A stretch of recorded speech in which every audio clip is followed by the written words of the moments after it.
So a few months back, we bought this crash-damaged GT86. Dave has set me the challenge to fix this without leaving the shed. But the reward for doing this means I get to keep the car. But if I don't, then he sells it. So yes, that does mean I have to stay overnight until it's done. So I guess, let's see if I can do this.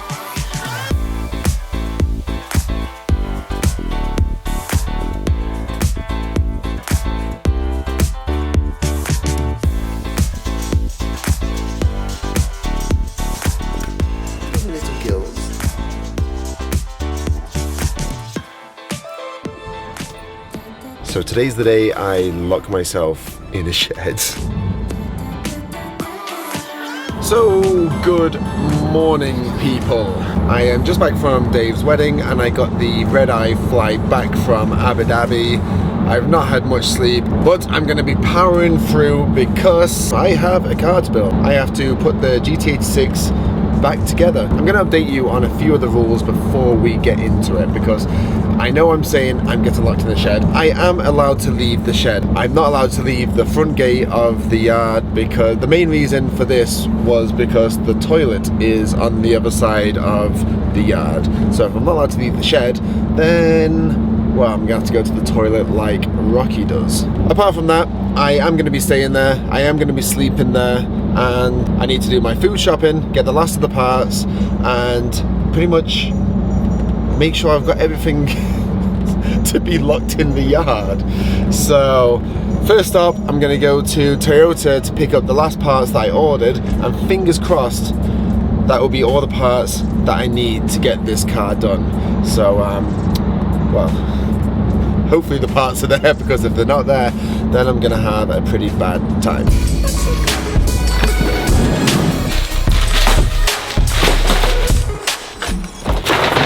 Hopefully that's everything.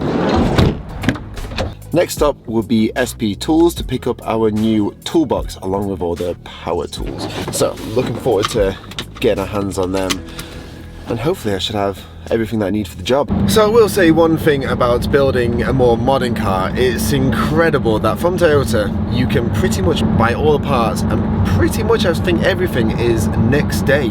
For example, I needed a bonnet for the car, obviously, because the one on it was absolutely destroyed, and I was trying to find some of a second-hand one and everything like that, and then I had to get it shipped in from another country, and that was ridiculous because the part's so big. So I just so happened to try Toyota in Ireland, and €400, and it was there the next day, which I actually couldn't find a second-hand one that was cheaper than that. They were actually, I think I found one in Germany that was €600, and then it was about €200 to ship it. So usually on this channel we're building old Japanese cars, and you can't buy any of the parts new anymore, so you have to source them with someone breaking them and everything like that, which can be very time consuming. So the thing that I think with this project is, even if I find I need the part, which I'm hoping to do early on, I'm sure there's little things that I've forgotten that I won't be able to get past, I will actually be able to order them, and maybe even the same day, well, as long as somebody will pick them up for me, I'll be able to get all the parts needed to finish the project. So I won't be left needing any parts. So, down here at SP Tools, collecting, shockingly, some tools. So here we go. This is pretty much as professional as we're ever going to look, I think.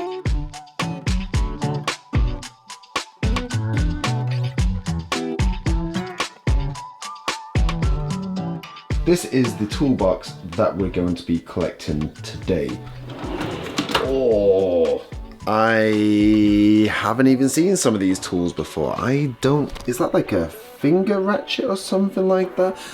Honestly, if I don't have all the tools that I need here, then I don't think the car is fixable. This is incredible. So this is going to be the toolbox that we're going to be using at events. So this is going to come on the road with us in the van, and this will be, fingers crossed, what is going to fix our cars every single time we break them. Along with the toolbox, we're also going to be picking up all the power tools. So we've got more tools than we need, if I'm going to be honest. This is just absolutely fantastic. I love this. So we've got an impact wrench, impact gun, smaller impact gun, drill, grinder, all battery powered. And then we've even got a few goodies like this. So this is a light and a speaker, head torch, work gloves, sunglasses. Not sure I'm gonna need them. And even a riv nutter. I'm not too sure if that's the official word for it, but I'm just gonna call it that anyways. So we're gonna be bringing all of this to the shed, and then when we move into the new place, this is the big one. This is the big set we're gonna be getting. But I honestly think that's too nice for our shed at the moment, so we're gonna leave that here and pick it up when we move into the new place. Right, for now, let's get all this stuff loaded into the van and back to the shed.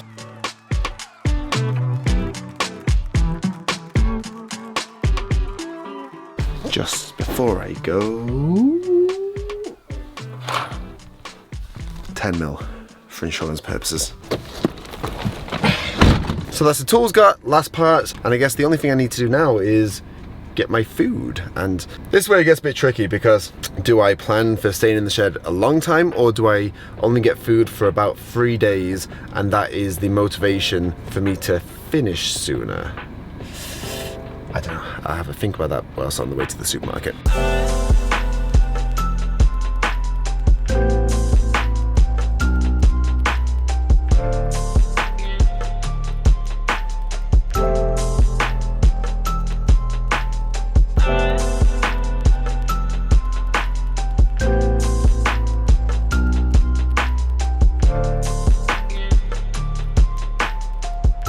Okay, so that is hopefully everything.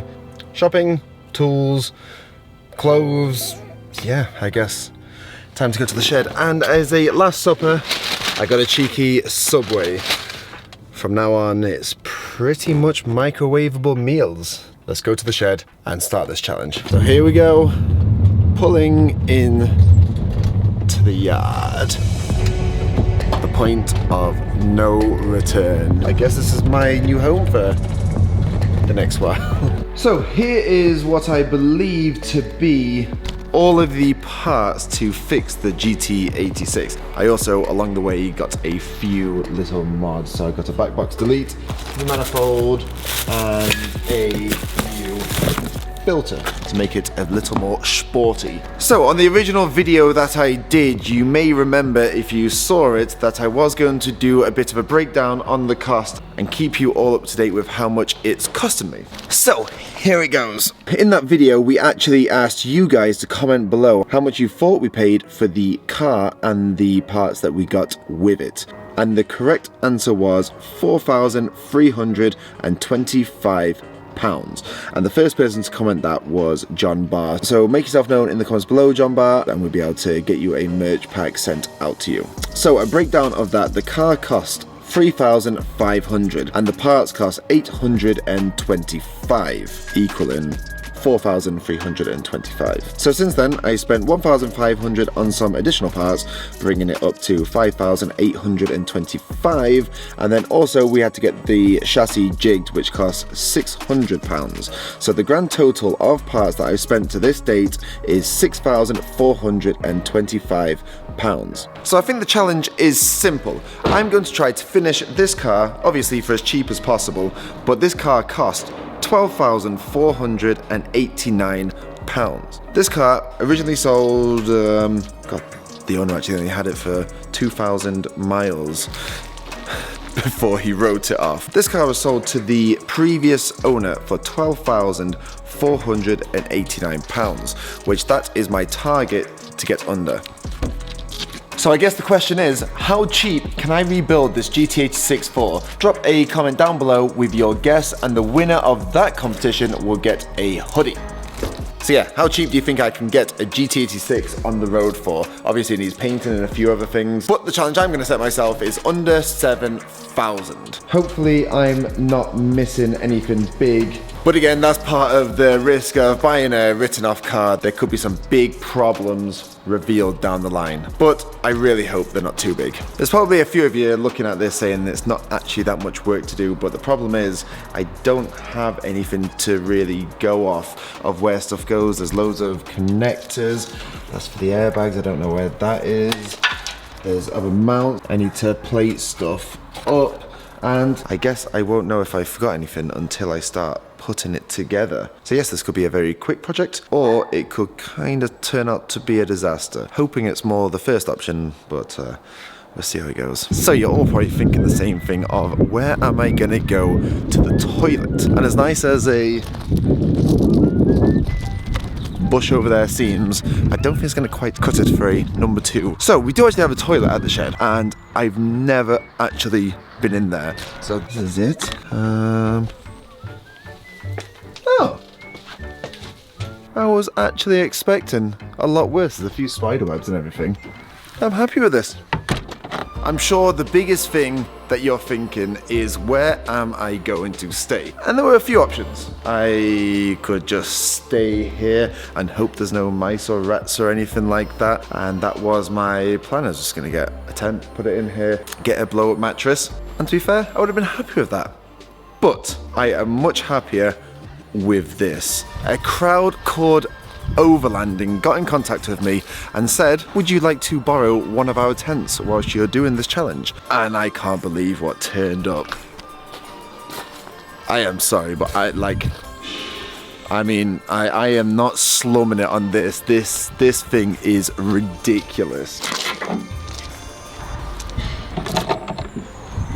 Like, this thing is kitted out.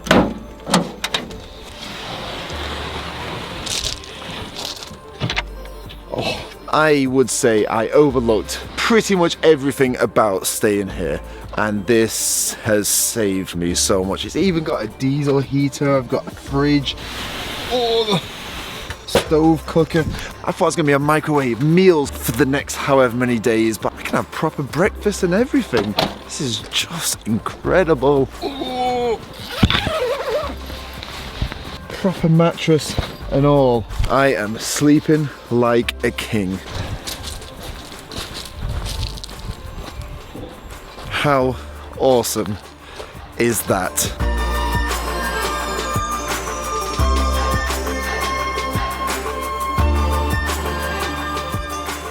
Not gonna lie, delighted with that. That one just kind of fell together for me there. Cannot thank the guys at Overlanding Island more for that, because I mean, I'd have been in this it's essentially like a refrigerator in here at night time. It's freezing, so at least now I will survive and not freeze to death.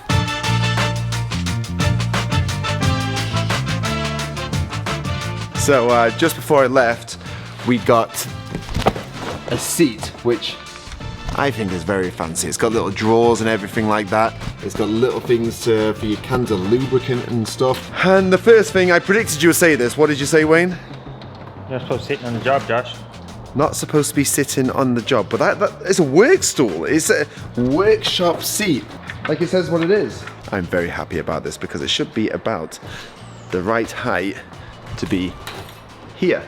This is where I'm gonna be. You'll be happy working, Josh. But I'm gonna be sitting and working. I have a load of stuff to sort out because everything is just dumped there. So I'm gonna sort it out and then I'm gonna get cracking. So how's your teddy, eh? Also got a teddy. Well, it's actually a hot water bottle too. No, it's a teddy. You've got to put it. It's a hot water bottle. It's gonna.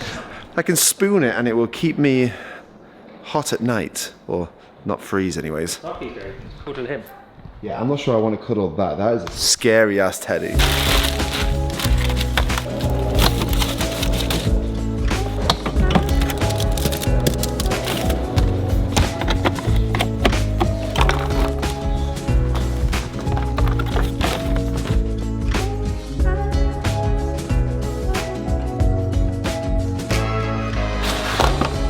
Even an iPhone charger. How sweet is that?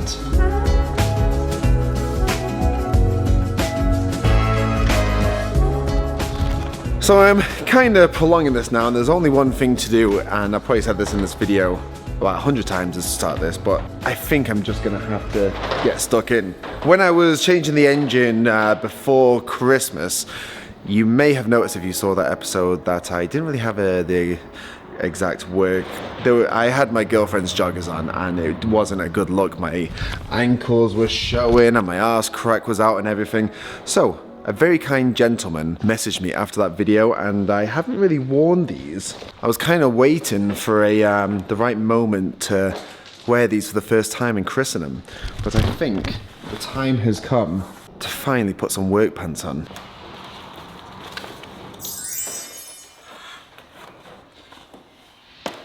So, big thank you to Neil at Choro Workwear for sending me these, and I mean, pockets for days. I actually feel like I know what I'm doing, apart from I don't know what I'm doing. So, let's get started, shall we? So, I press the foot pedal, and it is locked on. Take out that, there's a bit of an air release noise, and it moves. What the hell? See, I'm not mechanically minded. I don't know if that means that this is the problem, the loom thing going to it, or if it's the pump. I knew this was going to be the problem. Putting all the rest of the stuff on won't be as hard, but that, like, the first thing I'm going to have to do, connect up that wire. There is another wire in there that shows a little bit of wear. Could that be it? I guess I've just got to start somewhere and try and figure, I guess. So it's quite a thin, brittle wire, so I don't have much to play with, so I've got to be quite careful doing this. Maybe that could be a relay connected to the circuit that makes it the circuit whole again. So this pedal goes really stiff. Okay, so that's locked up. And then if I press this together,